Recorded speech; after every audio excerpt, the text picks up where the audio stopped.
Hello friends, welcome back to my channel stitching Aura. तो friends, आज की video हमारी प्रिंसेस कट ब्लाउज़ के ऊपर रहेगी। तो ये है हमारा मेन फैब्रिक और इसी के ऊपर हम प्रिंसेस कट ब्लाउज़ की कटिंग करेंगे। और फ्रेंड्स, ये हमारा अस्तर है जिस पे कि हमने कटिंग कर ली है। ठीक है, तो इसी की कटिंग हम आपको दिखाएंगे वीडियो में। तो चलिए देर ना करते हुए वीडियो को स्टार्ट करते हैं। तो यहाँ पर हमने लाइनिंग वाला फैब्रिक बिछा लिया है फ्रेंड्स। और अब इसे हम सबसे पहला काम हमारा इस तरीके से सीधा करना रहता है, क्योंकि थोड़ा बहुत भी ऊपर नीचे होता है ना, तो यहाँ से हम इसे सीधा कर लेते हैं।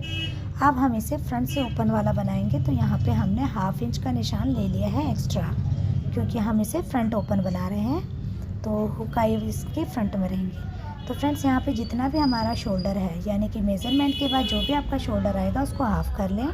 और 3.25 इंच नेक उतारा है, उसके बाद 1 इंच शोल्डर डाउन करते हुए इस तरीके से मिला लेना है। 1 इंच शोल्डर हमने यहाँ पे डाउन कर लिया है। तो इसके बाद फ्रेंड्स, यहाँ पर कुछ शोल्डर हमारा, क्योंकि जो हमारा बैक नेक है वो हम 10 इंच रखेंगे, तो इसलिए जो हमारा टोटल शोल्डर था ना, उसमें से कुछ शोल्डर हमें माइनस करना होता है। तो मैंने 1.5 इंच शोल्डर माइनस कर लिया है। और इसके बाद यहाँ पे 6 इंच मैं डाउन गई, और डाउन जाने के बाद यहाँ पे एक निशान हमने लगा लेना है। तो जो शोल्डर माइनस होता है ना फ्रेंड्स, वो गले की डीपनेस के हिसाब से ही माइनस होता है। ठीक है, तो मैं याद रखिए कि 10.5 इंच में यहाँ पे बैक का गला बनाऊंगी। तो यहाँ से फ्रेंड्स, हमने इस तरीके से जो निशान लगाया था उसको मिला लेना है। और जो ये दूसरा वाला निशान है ना, इधर लाइन पे हमने लगाए हैं, ये हमारा अपर चेस्ट का निशान है। जो भी आपका मेज़रमेंट के बाद अपर चेस्ट आएगा, उसका 4th पार्ट और 1/2 इंच इसमें लूजिंग के लिए ले लिया है। और इस तरीके से आर्म होल की शेप दे दी। और अब आप एक बार मेज़र कर लें कि जो आपने आर्म होल नापा था वही आना चाहिए। अगर कम ज़्यादा हो तो आप इसको यहाँ से थोड़ा बहुत ऊपर नीचे कर सकते हैं। तो यहाँ से फ्रेंड्स, अब हम जो हमारा बस्ट पॉइंट का निशान है वो लगाना है। जितना भी इंच आपका बस्ट पॉइंट आता है नापने के बाद, वो आप ले लें। और टोटल लेंथ ब्लाउज़ की जो आएगी वो भी मैंने यहाँ पे लगा ली है। तो ये देखिए इस तरीके से यहाँ पर। और जो हमने यहाँ पे ना शोल्डर हम 1 इंच डाउन करते हैं, इसलिए करते हैं क्योंकि आधा इंच का मेरा, आप देखिए, शोल्डर डाउन में नीचे आ जाएगा। ठीक है, तो यहाँ पर जो भी आपका फुल बस्ट हो, फुल बस्ट को 10 से डिवाइड कर लें, जितना भी आता है वो आप लगा लें। और नीचे 1/4 इंच कम, यानी कि ऊपर मैंने 4.25 इंच लगाया है और नीचे मैंने 1/4 इंच कम करते हुए 3 इंच पे निशान लगाया है। तो इस तरीके से मैंने, और यहाँ पे निशान लगाने के बाद 0.25 यानी कि 1/4 इंच जितना नीचे डाउन गए, और हमने इस लाइन को तिरछा मिला लिया, जो वेस्ट वाली लाइन है उसकी। अब फ्रेंड, यहाँ पे मैंने 3.5 या मैंने जो लिया है 3.25 इंच का डार्ट लिया है। आप 3.5 इंच का भी ले सकते हैं। तो इस तरीके से मैंने डार्ट लिया है। अब इस डार्ट को शेप दे देनी है। और यहाँ से जो दोनों लाइनें हैं ना, यहाँ से हम यहाँ डाउन जाएंगे। और ये देखिए इस तरीके से जो हमारी प्रिंसेस वाली लाइन होती है उसको हमें इस तरीके से शेप दे देनी है। तो ये आप देखिए कुछ इस तरीके से इसमें। अब यहाँ से हम 1 इंच का डार्ट आर्म होल में देंगे, और ये वाली लाइन और दूसरी वाली लाइन को इक्वल रखना है। ठीक, तो अब इस लाइन को भी हमने मिला लेना है।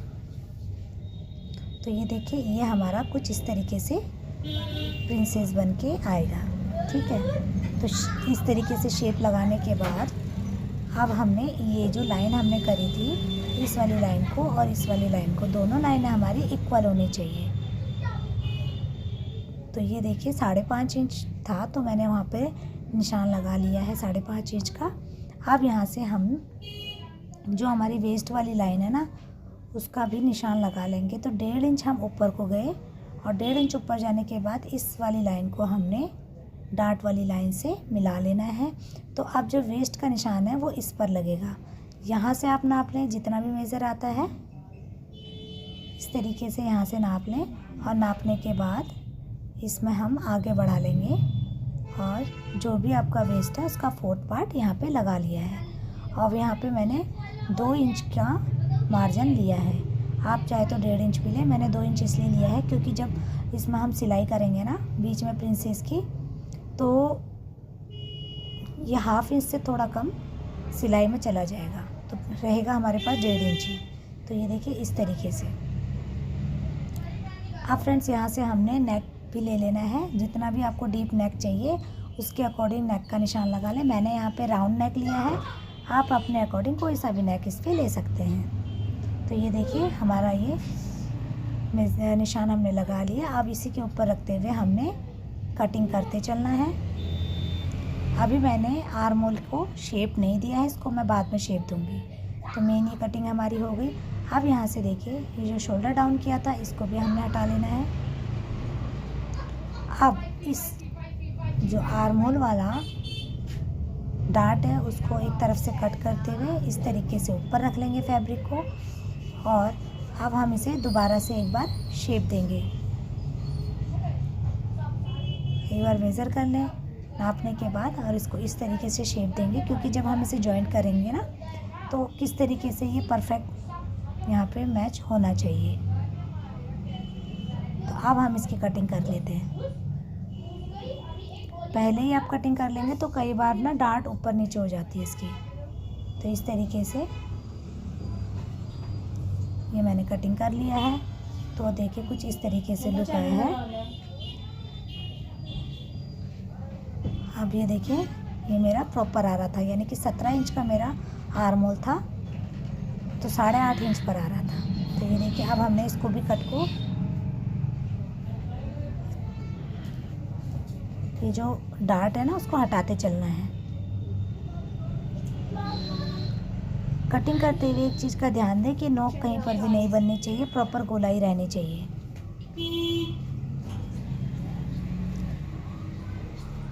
अब ये जो हमने जहाँ पे जो हमारा बीच वाला पॉइंट है वहाँ पर एक हमने नॉचेस दे दी हैं, ताकि ये हमें जब हम इसको स्टिच करें तो प्रॉपर तरीके से वहीं पर हमारा स्टिच हो।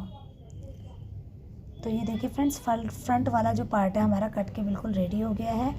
ठीक इसमें हम निशान लगा लेंगे कि अस्तर में जो हमें जोड़ना है ना, तो इस तरीके से, ताकि हमें ध्यान रहे कि कौन सी साइड उल्टी है। तो ये हमारा हो गया। अब ये हमने बैक पार्ट की कटिंग कर ली है। तो जो फ्रंट वाला पार्ट था उसको रखते हुए मैंने पूरा पार्ट यहाँ पे नहीं रखा है अभी। ये देखिए इस तरीके से रखते हुए कुछ शेप हमने देनी है, शोल्डर की शेप दे दी है, और प्लस यहाँ पे हमने इस तरीके से आर्म होल की शेप भी बिठा लेनी है, और जो टोटल लंबाई रहेगी ना साइड वाली वो भी यहाँ से मेज़र कर लेनी है। तो इस तरीके से उन निशानों को उठाते हुए हमने निशान लगा लेने हैं। अब यहाँ से हमने आर्म होल की शेप दे दी। यहाँ पे ना मेरी आर्म होल की शेप गड़बड़ हो गई थी, और ये जो हमारा आर्म होल था वो टोटल यहाँ पे नहीं आ रहा था, तो 2-3 बार मैंने इसको लगा के ऊपर नीचे करके तब इसको प्रॉपर रखा। आप इन चीज़ों का ध्यान रखें कि जब तक आपका आर्म होल जो भी आपका मेज़रमेंट के बाद है ना आए, थोड़ा ऊपर नीचे करके उसको आप बिल्कुल फिक्स करें, नहीं तो कई बार दिक्कत हो जाती है और इसी वजह से कई बार शोल्डर भी गिरता है। तो ये देखिए फ्रेंड्स हमने लेंथ भी ब्लाउज़ की ले ली है। अब उसके बाद जो भी हमारा वेस्ट है विदाउट लूजिंग के, कोई लूजिंग नहीं देना है, और उसमें मैंने जो डार्ट पॉइंट आएगा ना, डार्ट का भी हमने यहाँ पे निशान लगा लिया। डार्ट का निशान लगाने के बाद इसमें भी सेम हमने लूजिंग जो एक्स्ट्रा मार्जिन होता है वो भी ले लिया है, और यहाँ पे 1/2 इंच नीचे थोड़ा जो हमारी टोटल लेंथ है उससे एक्स्ट्रा लेंगे। ये बाद में कटिंग में निकल जाता है, जब हम डार्ट देंगे ना तो कटिंग में ये निकल जाएगा। तो ये देखिए इस तरीके से कुछ डार्ट पॉइंट हमने लगा लेना है। तो 1 इंच का 1/2 इंच इस तरफ, 1/2 इंच उस तरफ, तो दोनों तरफ हो गया। 1 इंच का डार्ट मैंने इसमें दिया है। तो ये देखिए फ्रेंड, ये इस तरीके से डार्ट को हम अगर जॉइंट करेंगे तो आप देखिए किस तरीके से बीच में गैप आता है। तो जो मैंने 1/2 इंच लिया था ना वो इसीलिए लिया था एक्स्ट्रा, या अब ये लूजिंग में चला जाएगा। तो अब ये बिल्कुल सीधा है। इन छोटे छोटे पॉइंट्स का अगर आप ध्यान देंगे तो ब्लाउज़ की फिटिंग परफेक्ट आती है। और जो कई लोगों को ना शिकायत होती है कि मेरा शोल्डर गिर रहा है इस तरीके से, तो ये छोटे छोटे पॉइंट्स का आप ध्यान देंगे तो आपका शोल्डर बिल्कुल नहीं गिरेगा, चाहे कितना ही डीप नेक हो जाए। तो बहुत ही उससे आप अपने ब्लाउज़ को बनाएंगी, शोल्डर बिल्कुल नहीं गिरेगा। अब ये देखिए यहाँ पर ना थोड़ी सी नॉक बन रही थी, उस नॉक को मैंने हटा लिया। तो नॉक नहीं बनने देनी है ना साइड में, वो भी आप हटा लें।